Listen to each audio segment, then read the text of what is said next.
Alors, retour sur la lutte entre Verstappen et Hamilton en 2021. Donc là, c'est un résumé qu'ils nous ont fait sur Next Gen Auto. Intéressant, course par course. Bahreïn, le duel annoncé lors de la pré-saison, tient déjà ses promesses. Hamilton remporte cette première manche après une lutte de haut vol.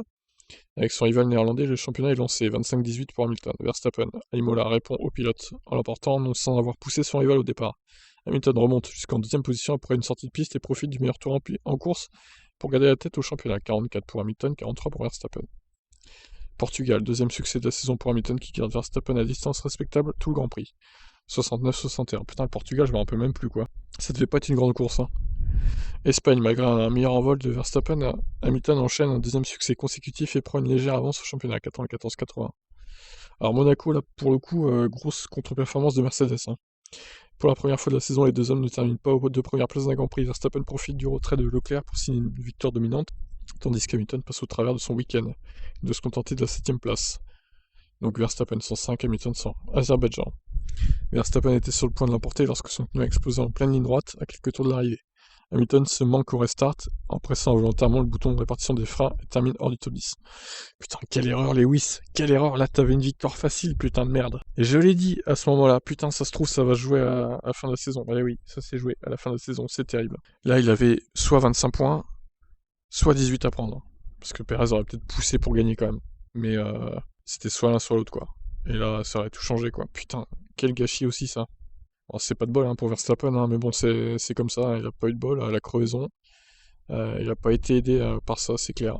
Dur pour Max. Mais bon, au final, Hamilton n'a pas marqué de points, donc on va dire que ça a limité un peu la casse. France, Max Verstappen a cette fois le dernier mot et dépasse son rival à 2 tours de l'arrivée, grâce à une meilleure stratégie pneumatique. Ouais, effectivement, là, l'écart commence à se creuser, hein. Verstappen, en Styrie domine, cette fois le week-end de la tête et des épaules. Hamilton deuxième. Ouais, l'écart se creusait. Autriche, sur le même circuit, et même résultat pour le pilote Red Bull. Pour Hamilton, en revanche, un fond plein endommagé lui fait perdre le podium et termine quatrième. Voilà, c'était l'horreur. 32 points d'avance, quoi. Grande-Bretagne, la première grosse polémique de la saison. Les deux hommes s'accrochent lors du premier tour et Verstappen abandonne après un violent accident. Jugé responsable et pénalisé, Hamilton gagne tout de même l'épreuve et en profite pour en revenir au championnat. À 8 points donc, 25-0. Percuté au départ, Verstappen dispute l'intégralité du Grand Prix avec une monoplace endommagée et ne peut sauver que 2 points. Hamilton parvient lui à monter sur le podium malgré une mauvaise stratégie de Mercedes. Ah oui, il était tout seul sur la grille. À un moment donné, c'était n'importe quoi. Donc il a repris la tête avant la pause. Lewis, Belgique. Oh, ça franchement, la Belgique, c'est honteux quoi. On va même pas en parler tellement c'est lamentable. Pire course de l'histoire de la F1. Pire gestion. Pays-Bas, Verstappen brille à domicile et remporte une victoire nette et sans bavure aux Pays-Bas. Donc Hamilton termine second et perd la tête au classement des pilotes. Donc là, à cause de cette putain de Belgique, il y a des demi-points du coup. C'est magnifique, hein. Italie, deuxième grosse polémique. Alors qu'il sortait des stands, Hamilton voit Verstappen lui revenir dessus dans la ligne droite et se mettre à son niveau au premier virage, résultant en un accrochage spectaculaire et l'abandon des deux hommes. Le néerlandais, cette fois jugé coupable, et copera 3 places de pénalité à Sochi. 3 places d'ailleurs, c'est pas hyper cher payé hein, quand même, hein. Quand tu réfléchis, 3 places pour une Red Bull, c'est vite rattrapé hein, quand même, hein. Je dirais même que 3 places, c'est moins cher payé que 10 secondes de pénalité sur une course. Clairement. Les 3 places, dès le départ, elles peuvent être gagnées en fait. Ou dès le premier tour, on va dire. Et tu rattrapes pas 10 secondes dans un tour par contre, hein. Que t'es une Mercedes ou une Red Bull d'ailleurs. Là encore, bon, on sait pas ce qui serait passé à Monza, hein. Est-ce que Hamilton aurait fini devant Verstappen, je pense, parce que quand même, ils avaient un bon rythme, hein, Mercedes à Monza, grâce au moteur Mercedes notamment. Mais bon, encore une fois, avec des si, on peut pas savoir. Russie, Hamilton se joue des éléments en fin de course pour emporter au détriment de Norris, mais Verstappen profite également de la pluie pour remonter jusqu'à une deuxième place inespérée. Ah ouais, la chatte à Max aussi là, hein. La pluie l'a sauvé quoi. Il était en galère totale en 6ème ou 7ème place, et là il finit deuxième quoi. Ça va le hold-up. Turquie. Hamilton écope d'une pénalité moteur sur la grille et ne peut faire mieux qu'une 5ème place en course. Ouais, un peu décevant hein, qu'il n'ait pas pu remonter si haut là. Bien à cause de Perez d'ailleurs, hein, qu'il a bien fait chier. Mais bon, c'est comme ça, hein, c'est le jeu. Verstappen termine deuxième derrière Bottas, qui a gagné la course. Aux États-Unis, c'est Lewis Hamilton qui prend le meilleur départ, mais c'est bien Max Verstappen qui l'emporte à l'arrivée. Red Bull s'impose sur un circuit typé Mercedes. Ça, c'est dur, ça.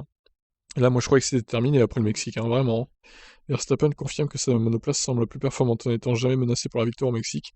Deuxième, Hamilton semble presque résigné pour le titre. Oh, oui, là, c'était Et on se disait, merde, c'est finito, quoi. Alors, Brésil, tout est relancé, là. Pénalisé pour un nouveau changement de moteur et disqualifié des qualifs, Hamilton réalise une remontée fantastique en qualif sprint, puis lors du Grand Prix. Le tout après une nouvelle polémique, suite à la défense acharnée de Verstappen qui a même provoqué une sortie de piste des deux voitures. Le championnat semble relancé. Au Qatar, Hamilton s'impose cette fois facilement à Losail et continue de se rapprocher de la tête. Arabie Saoudite. Le Grand Prix mouvementé est marqué par 2 drapeaux rouges. Cette situation profite dans un premier temps à Verstappen qui récupère la tête de la course. Mais Hamilton remonte inexorablement sur son rival. Et alors qu'il est sommé de rendre la position à la Mercedes suite à une manœuvre litigieuse, Verstappen freine en pleine ligne droite pour s'exécuter et les deux hommes se touchent. Le néerlandais tentait là un mouvement stratégique en jouant avec la zone DRS, mais à l'arrivée, c'est bien Hamilton qui gagne. Les deux hommes sont à égalité avant le final du championnat. Incroyable. Et voilà, le sujet qui fâche. Abu Dhabi. Verstappen tire le premier en signant la pole, mais Hamilton prend le meilleur départ en course. Bien parti pour s'imposer. Hamilton est volontairement gêné par Perez, mais garde l'avantage sur Verstappen. La suite est désormais connue de tous. La voiture de sécurité entre en piste en toute fin d'épreuve suite à un accident de Nicolas Latifi de merde. Genre, je m'en remets pas, hein. Latifi c'est une merde. Hein. Je le répéterai toujours, hein. Franchement les gars. Désolé, hein, mais c'est comme ça. Hein. Et le pilote Red Bull profite de 2 pneus neufs, de 4 pneus neufs du coup, et de décisions surprenantes de la FIA pour refaire son retard.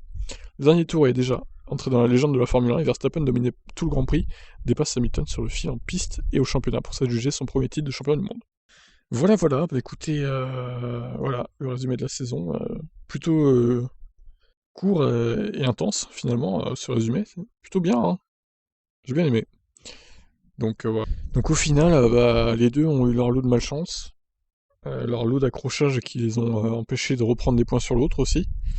Alors certes, vous allez me dire, les fans de Max, mais Silverstone, là, c'est pire que Monza.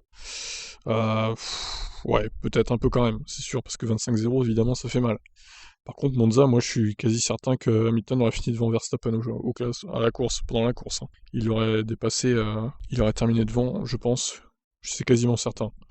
Mais bon, encore une fois, voilà, on pourra pas savoir. La Belgique, ça c'est un fiasco. Hein. Je pense que on est tous d'accord pour dire ça. La gestion de la course, lamentable. Elle aurait pas dû compter cette course en vrai. Hein. Elle aurait pas dû compter. Hein. Ou alors ils auraient dû les lancer pour un drapeau vert, mais quelques tours. À la limite, là, bon, j'aurais compris que ça compte, mais non, ça aurait pas dû compter 2 tours sous safety car, c'est une blague, quoi. Franchement, merde, les voitures sont solides, hein, il y aurait peut-être eu des accidents, mais ils seraient pas morts, les pilotes, faut arrêter de dire ça aussi. Hein. Franchement, la décision incompréhensible de la FIA. Et une pensée pour évidemment les fans belges et les fans européens d'ailleurs, qui ont acheté leur place, parfois des centaines d'euros, pour au final voir ça, quoi. Bon, bah sur ce, je vous laisse. Qu'est-ce que vous en avez pensé de ce résumé? Dites-moi en commentaire. Du coup, j'attends vos réactions. Ciao.